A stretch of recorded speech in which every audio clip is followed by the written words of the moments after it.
The void between stars.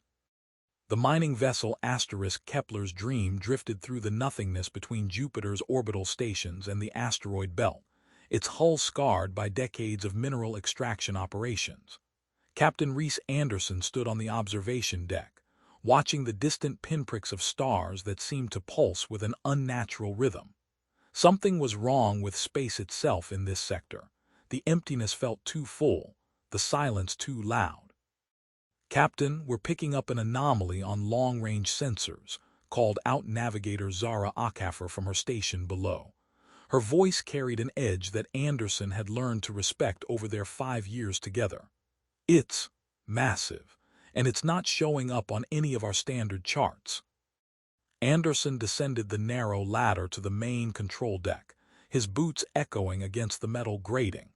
The ship's interior lighting had been malfunctioning for weeks, casting long shadows that seemed to move independently of their sources.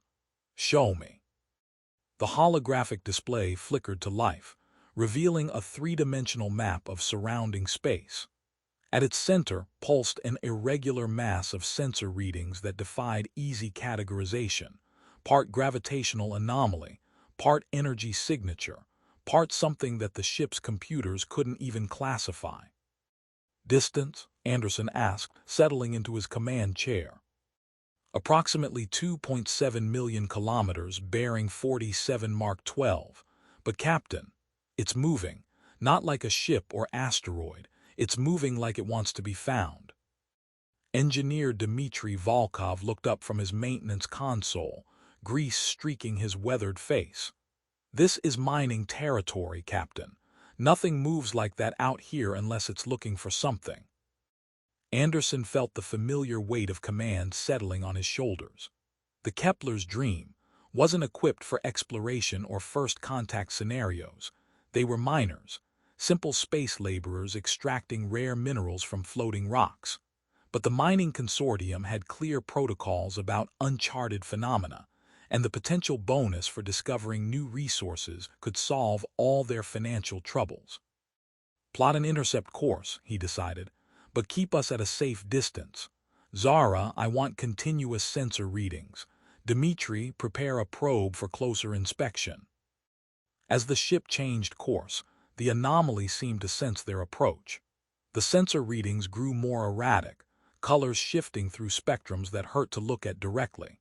Anderson found himself thinking about the old spacer stories, tales of ships that encountered things in the deep black that defied human understanding, things that changed those who saw them. "Captain, I'm getting some strange readings from the crew quarters," Zara reported, her fingers dancing across her control panel.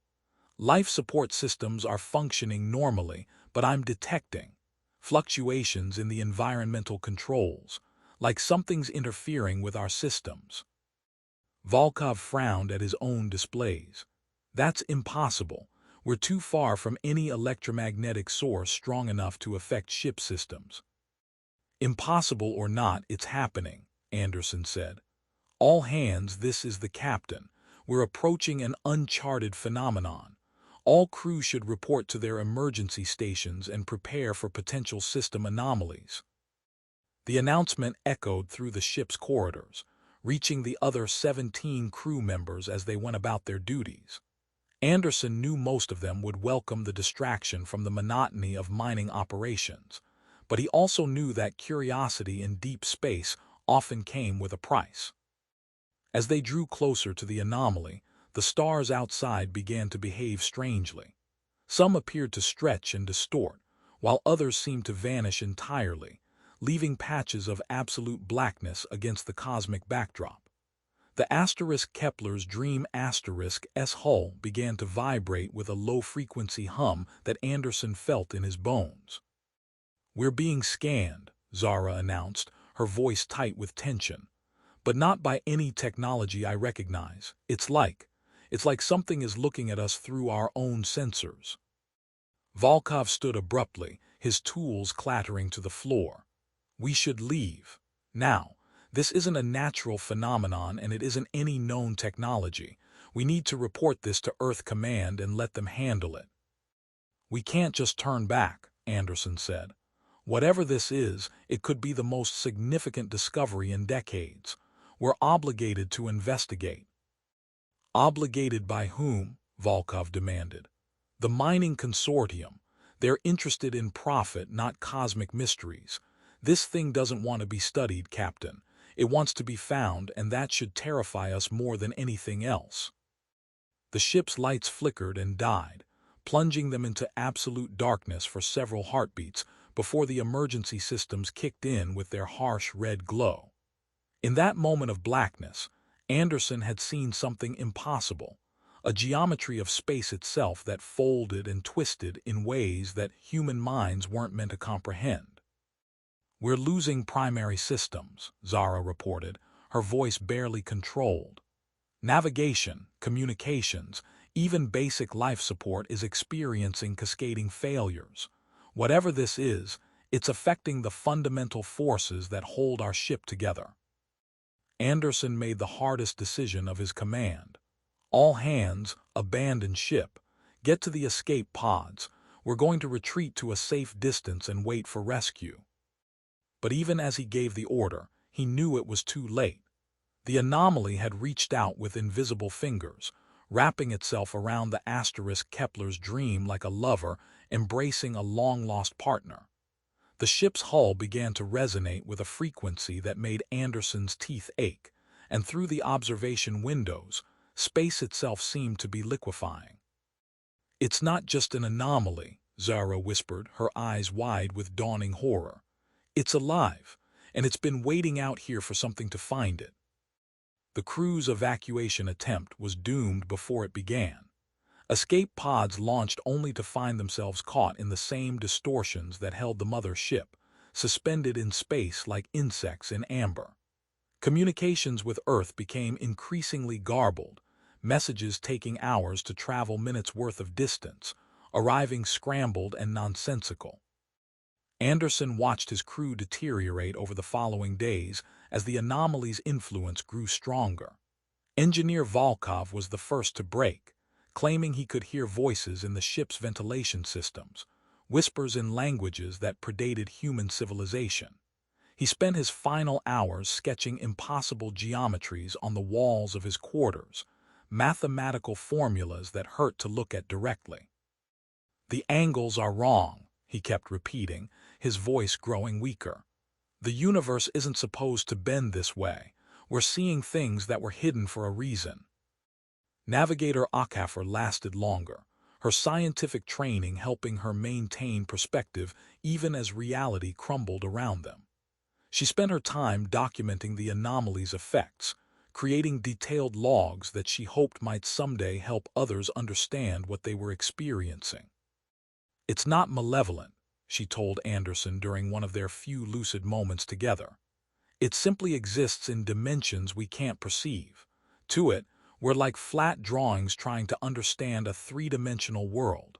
The horror isn't in what it wants to do to us, it's in what we become when we try to comprehend it."